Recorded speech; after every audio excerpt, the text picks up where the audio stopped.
Good morning student, welcome to Mehta digital classes. अब देखो class 12 और चैप्टर नंबर 10। चैप्टर का नाम है हेलो एल्केन व हेलो एरिन। वो का वही चैप्टर है हेलो एल्केन व हेलो एरिन, या इसको क्या कहते हैं, हेलोजन व्युत्पन्न।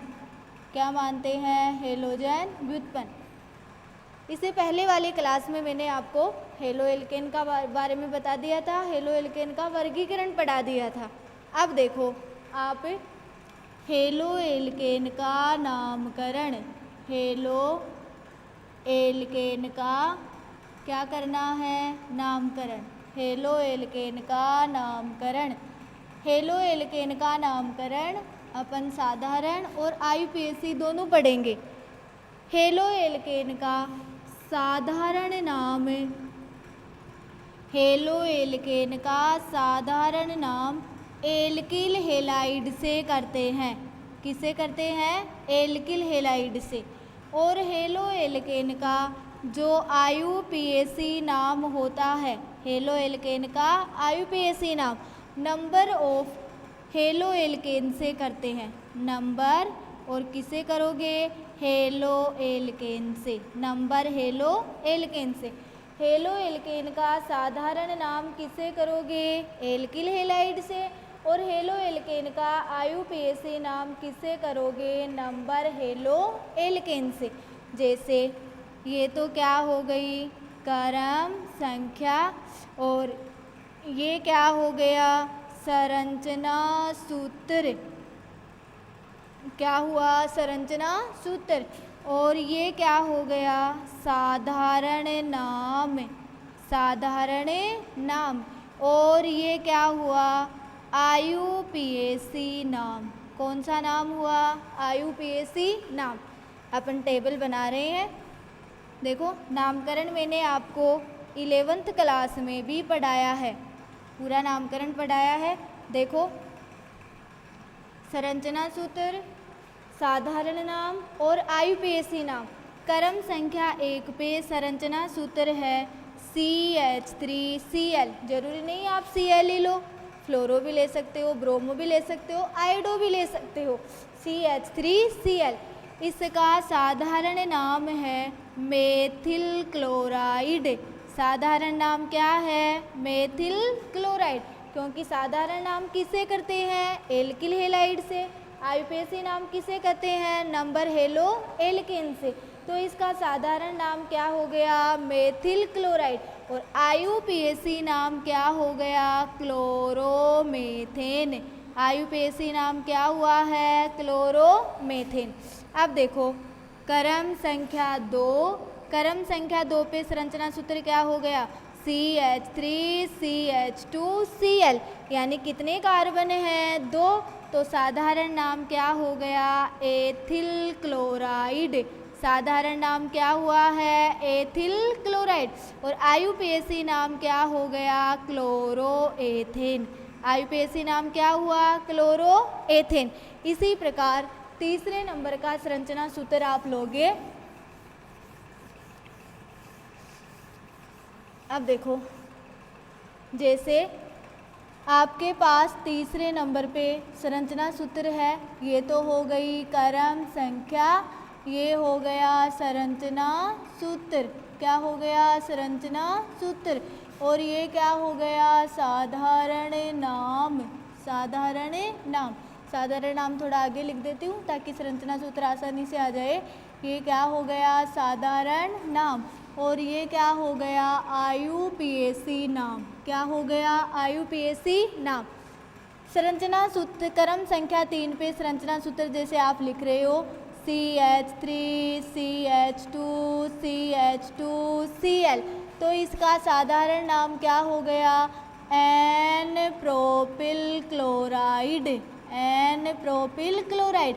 एन का मतलब होता है नॉर्मल समूह, यानी कार्बन परमाणुओं की सीधी श्रृंखला को ही क्या कहा जाता है, नॉर्मल समूह।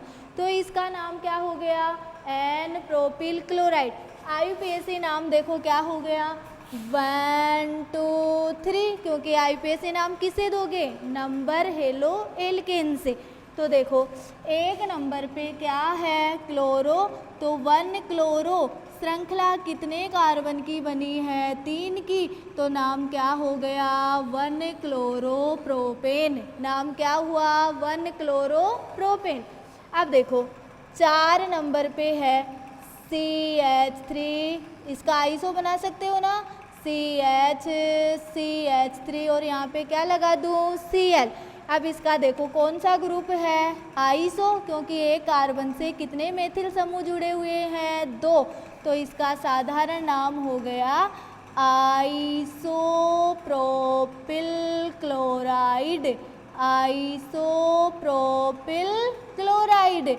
और देखो श्रृंखला बनाओगे 1 2 3, कितने कार्बन की श्रृंखला बनी है 3 की, 2 पे क्या है क्लोरो, तो इसका IUPAC नाम क्या हो गया 2 क्लोरोप्रोपेन। IUPAC नाम क्या हुआ 2 क्लोरोप्रोपेन। इसी प्रकार क्रम संख्या 5 पे देखो आप संरचना सूत्र लिखोगे CH3 CH2 CH2 CH2 Cl। बोलो कितने कार्बन हैं 4 कार्बन, तो इसका साधारण नाम क्या हो गया N butyl chloride, N butyl chloride. Carbon परमाणुओं की सीधी श्रृंखला होने के कारण क्या लगा दिया N, कितने कार्बन परमाणु हैं 4, तो क्या नाम हुआ N ब्यूटिल क्लोराइड। बोलो IUPAC नाम 1 2 3 4, तो क्या नाम हो गया 1 क्लोरोब्यूटेन। नाम क्या हुआ 1 क्लोरोब्यूटेन। अब देखो इसी का आप आइसो ग्रुप बनाओ CH3 CH CH3 CH2 Cl। कौन सा ग्रुप है ये आइसो, कितने कार्बन हैं 4, तो साधारण नाम क्या हो गया आइसोब्यूटिल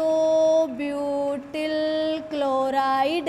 साधारण नाम क्या हुआ आइसोब्यूटिल क्लोराइड, क्योंकि एक कार्बन से कितने मेथिल समूह 2, 4 कार्बन होने के कारण क्या हो गया आइसोब्यूटिल, और Cl तो क्या हो गया क्लोराइड, तो नाम क्या हो गया आइसोब्यूटिल क्लोराइड। अब देखो नंबर दोगे, इधर से श्रृंखला बनाओगे 1 2 3, इधर ये कार्बन आया ही नहीं तो श्रृंखला कहाँ से बनाओगे 1 2 3। तो देखो एक नंबर पे क्या है क्लोरो 1 क्लोरो, और 2 नंबर पे क्या है मेथिल, तो 2 मेथिल। कितने कार्बन की श्रृंखला बनी है 3 की, तो नाम हो गया 1 क्लोरो 2 मेथिल प्रोपेन। अब देखो क्रम संख्या 7, इसका तुम्हें CH3 सेकेंडरी बना सकते हो ना, CH2 CH Cl और CH3। जब रिक्त बंध दूसरे कार्बन परमाणु से जुड़ा होता है तो उसे कौन सा समूह कहते हैं द्वितीयक समूह।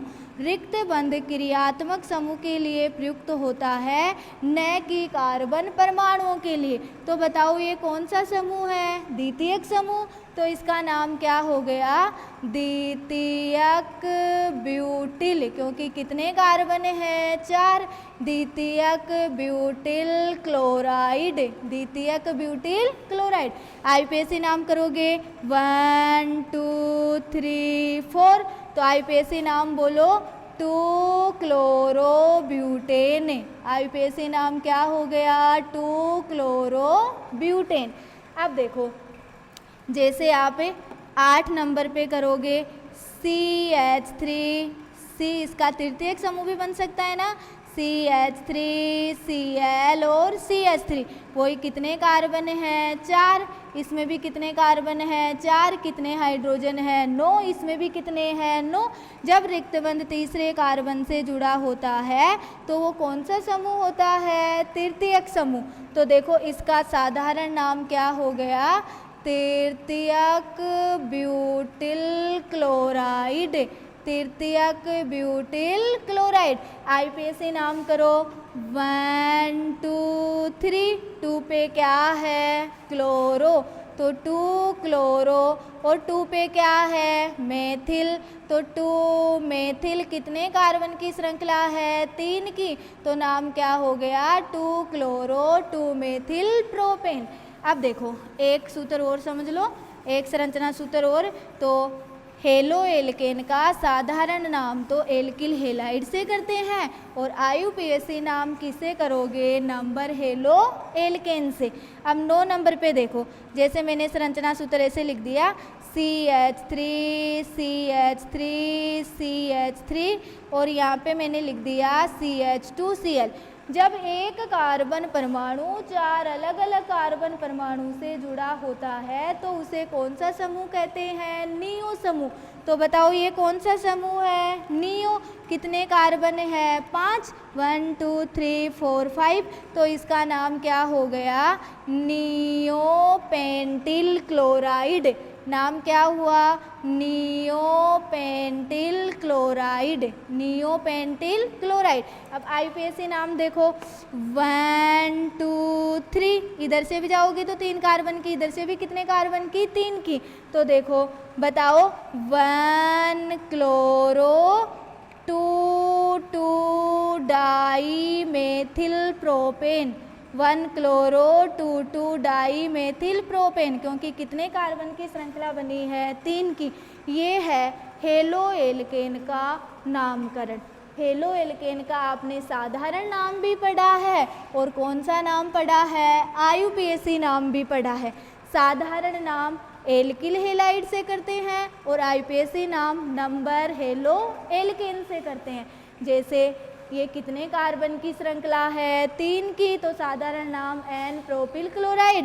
N प्रोपिल क्लोराइड का IUPAC नाम क्या हो गया 1 क्लोरो प्रोपेन। फिर ये देखो आइसो ग्रुप है तो साधारण नाम हो गया आइसो प्रोपिल क्लोराइड, और इसका IUPAC नाम क्या हो गया 2 नंबर पे क्या है क्लोरो, तो IUPAC नाम क्या हो गया 2 क्लोरो प्रोपेन। इसी प्रकार देखो कितने कार्बन हैं 4, तो साधारण नाम हो गया N ब्यूटिल क्लोराइड, और IUPAC नाम हो गया 1 क्लोरो ब्यूटेन। IUPAC नाम क्या हो गया 1 क्लोरो ब्यूटेन।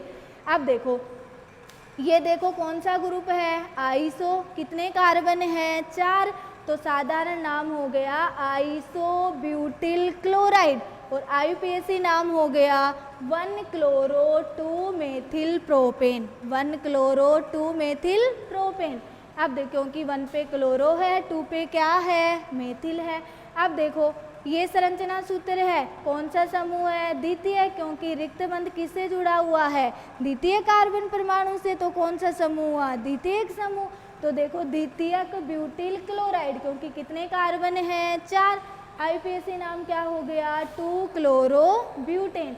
अब देखो ये कौन सा समूह है तृतीयक समूह, क्योंकि रिक्तबंध कौन से कार्बन से तृतीय कार्बन से, तो नाम क्या हो गया तृतीयक ब्यूटिल क्लोराइड। IUPAC नाम क्या हुआ 2 chloro 2 methyl propane.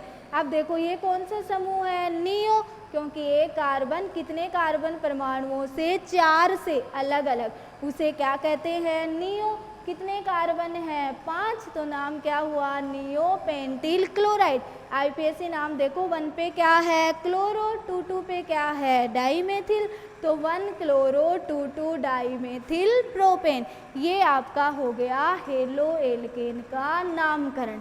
Halo alkane में CH बंध की प्रकृति देखो, एल्किल हेलाइड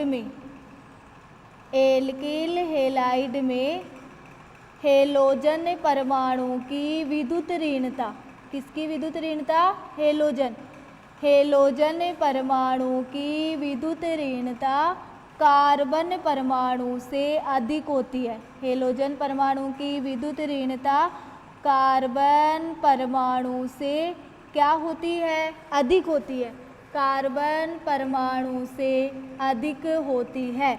एल्किल हेलाइड में हेलोजन परमाणु की विद्युत ऋणता कार्बन परमाणु से क्या होती है अधिक होती है।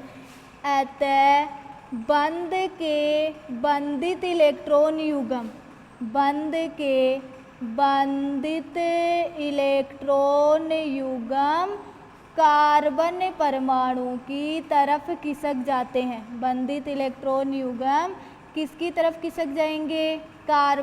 बंधित इलेक्ट्रॉन युग्म किसकी तरफ खिसक जाएंगे? हेलोजन परमाणु की तरफ, क्योंकि किसकी विद्युत ऋणता अधिक होती है? हेलोजन परमाणु की। जिसकी विद्युत ऋणता अधिक होगी, बंध के इलेक्ट्रॉन युग्म भी किसकी तरफ खिसकेंगे? उसकी तरफ।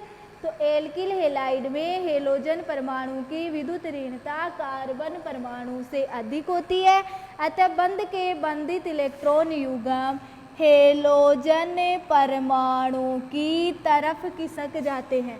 किसकी तरफ खिसक जाते हैं? हेलोजन परमाणु की तरफ खिसक जाते हैं, यानी किसके पास चले जाते हैं? हेलोजन परमाणु की तरफ। अतः हेलोजन परमाणु पर आंशिक रूप से ऋणावेश उत्पन्न होता है। आंशिक रूप से क्या उत्पन्न होता है? ऋणावेश। हेलोजन परमाणु पर आंशिक रूप से ऋणावेश उत्पन्न हो जाता है। ऋणावेश उत्पन्न हो जाता है। वह कार्बन परमाणु पर आंशिक रूप से धनावेश उत्पन्न हो जाता है। आंशिक रूप से क्या उत्पन्न हो जाता है? धनावेश उत्पन्न हो जाता है। हेलोजन पर तो कौन सा आवेश उत्पन्न हुआ? ऋणावेश।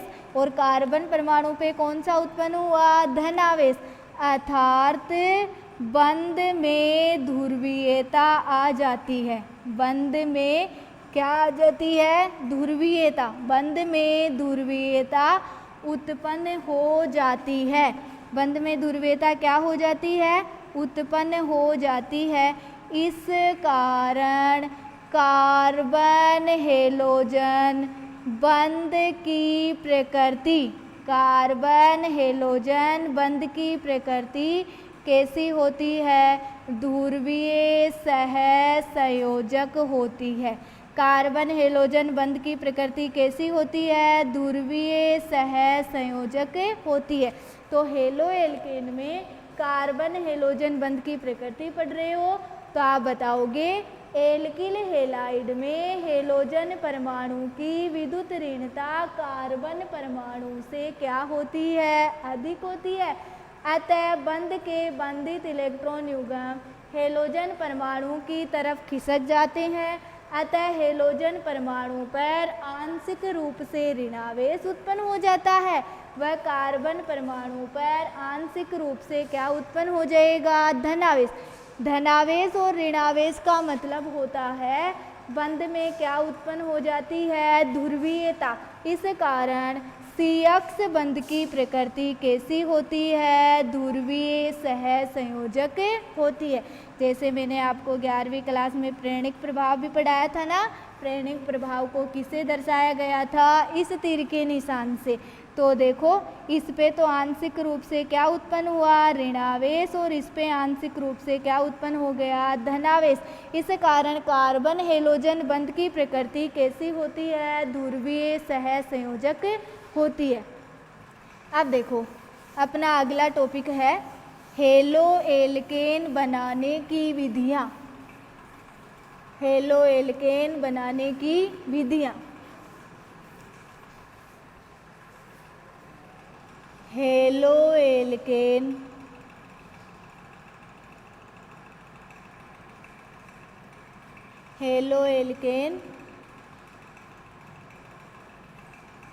बनाने की विधियाँ। हेलो एल्केन बनाने की विधि, जिसमें पहली विधि है एल्कीन से।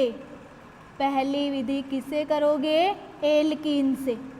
देखो एल्कीन की अभिक्रिया हाइड्रोजन हैलाइड के साथ करवाने पर, एल्कीन की अभिक्रिया हाइड्रोजन हैलाइड के साथ करवाने पर एल्कीन की अभिक्रिया हाइड्रोजन हैलाइड के साथ करवाने पर योगात्मक उत्पाद प्राप्त होता है। क्या प्राप्त होता है? योगात्मक उत्पाद। योगात्मक उत्पाद प्राप्त होता है। एल्कीन की अभिक्रिया हाइड्रोजन हैलाइड के साथ करवाने पर आपको कौन सा उत्पाद प्राप्त होगा? योगात्मक उत्पाद। एल्कीन से अभिक्रिया में आपके पास दो नियम है, जिसमें पहला नियम है मार्कोनिकोफ का नियम। मार्कोनिकोफ का नियम। देखो मार्कोनिकोफ का नियम क्या होता है। मार्कोनिकोफ का नियम क्या होता है? एल्किल हैलाइड की योगात्मक अभिक्रिया में, एल्किल हैलाइड की योगात्मक अभिक्रिया में, योगात्मक अभिक्रिया में अभिकर्मक, अभिकर्मक क्या है? Hydrogen halide. एल्किल हैलाइड की योगात्मक अभिक्रिया में अभिकर्मक यानी H अक्ष, अभिकर्मक के ऋण विद्युतीय भाग का योग, ऋण विद्युतीय भाग का योग उस कार्बन परमाणु पर होता है, उस कार्बन परमाणु पर होता है जिसमें, उस कार्बन परमाणु पर होता है जिसमें हाइड्रोजन परमाणु की संख्या कम होती है। हाइड्रोजन परमाणु की संख्या क्या होती है? कम होती है। हाइड्रोजन परमाणु की संख्या कम होती है, उसमें अभिकर्मक H अक्ष के ऋण विद्युतीय भाग का क्या होता है? योग।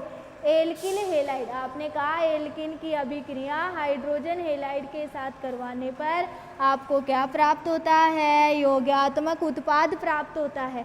तो एल्किन, मार्कोनिकोफ का नियम पढ़ोगे, एल्किल हैलाइड की योगात्मक अभिक्रिया में अभिकर्मक के ऋण विद्युतीय भाग का योग उस कार्बन परमाणु पर होता है जिसमें हाइड्रोजन परमाणु की संख्या क्या होती है? कम होती है।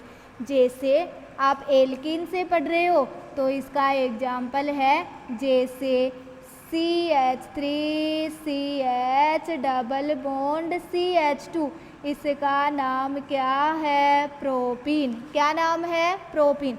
अभिकर्मक H और Br, ये ऋण विद्युतीय भाग है और ये कौन सा है? धन विद्युतीय भाग। तो ऋण विद्युतीय भाग का योग उस कार्बन परमाणु पर होता है जिसमें हाइड्रोजन परमाणु की संख्या क्या होती है? कम। तो हाइड्रोजन परमाणु की संख्या किस में कम है? CH में। तो क्या बन जाएगा? CH3 CH Br और ये क्या हो गया? CH3। Br का योग तो किस पे होगा? CH पे। और H का योग किस पे होगा? CH2 पे। तो आपका उत्पाद क्या हो गया? CH3 CH Br और CH3। इसका नाम क्या है? 1 2 3 बोलो, 2 ब्रोमो प्रोपेन। क्या नाम है? 2 ब्रोमो प्रोपेन। ठीक है, तो ये आपका एग्जाम्पल हो गया। प्रोपीन की अभिक्रिया अभिकर्मक के साथ करवाए तो आपको उत्पाद क्या प्राप्त हुआ है? 2 ब्रोमो प्रोपेन। अब देखो इसी का आगे देखो, मार्कोनिकोफ का नियम आयनिक क्रिया विधि द्वारा संपन्न होता है। मार्कोनिकोफ का नियम कौन सी क्रिया विधि द्वारा?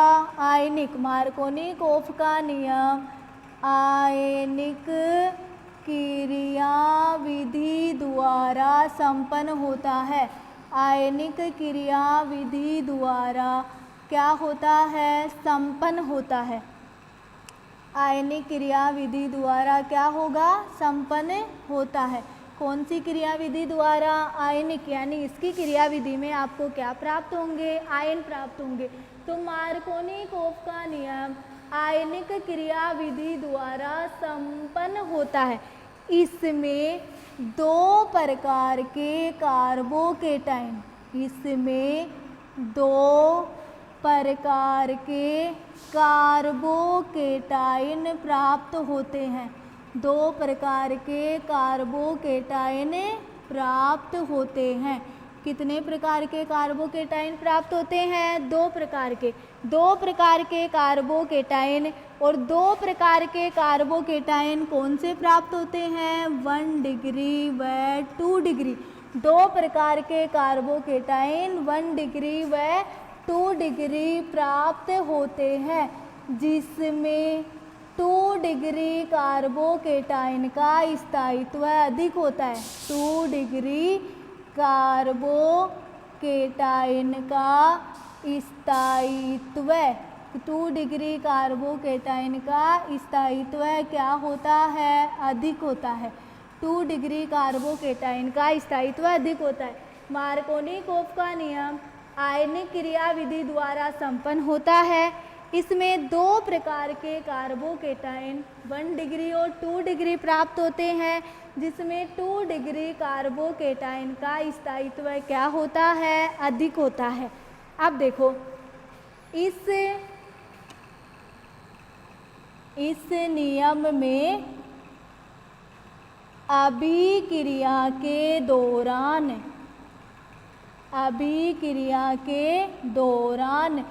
2 हेलोएल्केन मुख्य उत्पाद के रूप में प्राप्त होता है। 2 हेलोएल्केन मुख्य उत्पाद के रूप में क्या होता है? प्राप्त होता है। मुख्य उत्पाद के रूप में क्या प्राप्त होगा? 2 हेलोएल्केन। तो मार्कोनिकोव का नियम एल्किल हैलाइड की योगात्मक अभिक्रिया में अभिकर्मक के ऋण विद्युतीय भाग का योग एल्किल हैलाइड की योगात्मक अभिक्रिया में अभिकर्मक के ऋण विद्युतीय भाग का योग उस कार्बन परमाणु पर होता है जिसमें हाइड्रोजन परमाणु की संख्या क्या होती है? कम होती है। या तुम ऐसे भी बोल सकते हो, हेलोएल्केन की योगात्मक अभिक्रिया में अभिकर्मक के ऋण विद्युतीय भाग का योग उस कार्बन परमाणु पर होता है जिसमें हाइड्रोजन परमाणु की संख्या क्या होती है? कम होती है। तो देखो, प्रोपीन की अभिक्रिया किससे करवाए हो? HBr से।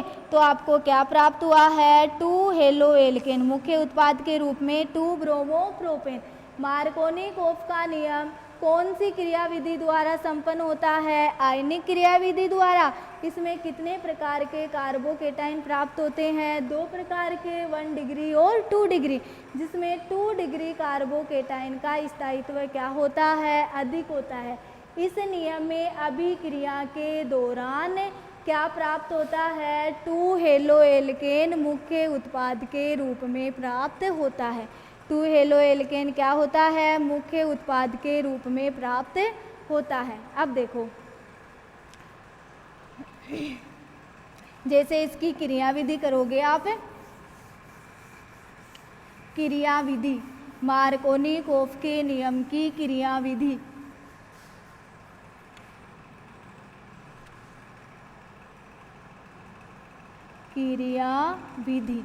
मार्कोनिकोव के नियम की क्रियाविधि।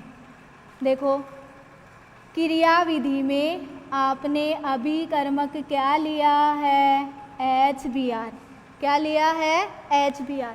तो देखो, HBr और आपने किया मार्कोनिकोव का नियम कौन सी क्रियाविधि द्वारा? आयनिक क्रियाविधि द्वारा। तो इसके आयन बनाओगे H+ और Br-। अब दूसरे पद में देखो, आपने एल्किन कौन सी ली है? प्रोपीन। तो CH3CH डबल बॉन्ड CH2। कौन सी प्रोपीन ली है? प्रोपीन ली है एल्किन में। अब दूसरे पद में, पहले पद में आयन बने हैं और दूसरे पद में आप क्या बनाओगे, कार्बोकेटाइन। तो देखो H प्लस आयन का योग करवाओगे तो आपके पास क्या बन जाएगा, कार्बोकेटाइन, या प्रोटॉन का योग करवाओगे 1 डिग्री कार्बोकेटाइन बनाओगे तो CH3CH प्लस, ये तो कौन सा डिग्री कार्बोकेटाइन बना, 2 डिग्री कार्बोकेटाइन। कौन सा बना, 2 डिग्री कार्बोकेटाइन। 2 डिग्री कार्बोकेटाइन कैसा उत्पाद है, अधिक स्थायी उत्पाद है। और ये क्या हो गया, CH3। 2 डिग्री कार्बोकेटाइन, H का योग किस पे हुआ, CH2 पे। अब देखो ये करोगे तो CH3 1 डिग्री बनाओगे तो CH2 प्लस, ये कौन सा कार्बोकेटाइन बन गया, 1 डिग्री कार्बोकेटाइन। कौन सा डिग्री कार्बोकेटाइन बना है, 1 डिग्री कार्बोकेटाइन। तो देखो पहले पद में आयन बनना, दूसरे पद में कार्बोकेटाइन का बनना। कौन से कार्बोकेटाइन, 2 डिग्री और 1 डिग्री, जिसमें किसका स्थायित्व अधिक होता है, 2 डिग्री कार्बोकेटाइन का स्थायित्व क्या होता है, अधिक होता है। अब तीसरे पद में देखो बने हुए कार्बोकेटाइन में किसका योग करवाओगे, Br माइनस आयन का। तो देखो एक तो आपके पास कौन सा कार्बोकेटाइन बना है, 2 डिग्री कार्बोकेटाइन। ये तो कौन सा कार्बोकेटाइन हुआ, 2 डिग्री। और ये कौन सा कार्बोकेटाइन हुआ, 1 डिग्री कार्बोकेटाइन। इन दोनों कार्बोकेटाइन पे आप किसका योग करवाओगे, ब्रोमीन आयन का। तो ब्रोमीन आयन का योग करवाओगे तो आपके पास उत्पाद प्राप्त होंगे CH3CH Br, और ये क्या हो गया, CH3, बोलो 2 ब्रोमोप्रोपेन। 2 ब्रोमोप्रोपेन जो कैसा उत्पाद है, अधिक स्थायी उत्पाद है। कैसा उत्पाद है, अधिक स्थायी उत्पाद। या तुम इसको अधिक स्थायी उत्पाद न बोल के क्या बोल सकते हो, मुख्य उत्पाद। क्या बोल सकते हो, मुख्य उत्पाद। देखो मैंने लिखा है ना, 2 हेलो एल्केन किसके रूप में प्राप्त होता है, मुख्य उत्पाद के रूप में। अब देखो 1 डिग्री पे योग करवाओगे तो CH3CH2CH2Br, ये कौन सा उत्पाद बन गया, 1 ब्रोमोप्रोपेन, जो मुख्य उत्पाद के रूप में प्राप्त नहीं होता है। तो देखो क्रियाविधि में पहले पद में आपने अभिकर्मक से क्या बनाया, आयन। दूसरे पद में प्रोटॉन का योग एल्किन पे करवा के क्या बनाया, कार्बोकेटाइन। तीसरे पद में बने हुए कार्बोकेटाइन पे किसका योग करवाए, ब्रोमीन आयन का। तो आपको मुख्य उत्पाद के रूप में क्या प्राप्त हुआ, 2 ब्रोमोप्रोपेन। ये होता है मार्कोनिकोफ का नियम। इस नियम में एल्किल हैलाइड की योगात्मक अभिक्रिया में अभिकर्मक के ऋण विद्युतीय भाग का योग उस कार्बन परमाणु पे होता है जिसमें हाइड्रोजन परमाणु की संख्या क्या होती है, कम होती है। यह नियम कौन सी क्रियाविधि द्वारा, आयनिक क्रियाविधि द्वारा संपन्न होता है। इसमें कितने प्रकार के कार्बोकेटाइन, 2 प्रकार के, जिसमें किसका स्थायित्व अधिक होता है, 2 डिग्री कार्बोकेटाइन का स्थायित्व अधिक होता है। इस नियम में अभिक्रिया के दौरान 2 हेलो एल्केन मुख्य उत्पाद के रूप में प्राप्त होता है। 2 हेलो एल्केन किसके रूप में प्राप्त होता है, मुख्य उत्पाद के रूप में प्राप्त होता है। और ये आपकी क्या है, क्रियाविधि। ये आपका कंप्लीट हो गया मार्कोनिकोफ का नियम। ठीक है, बाय बच्चों।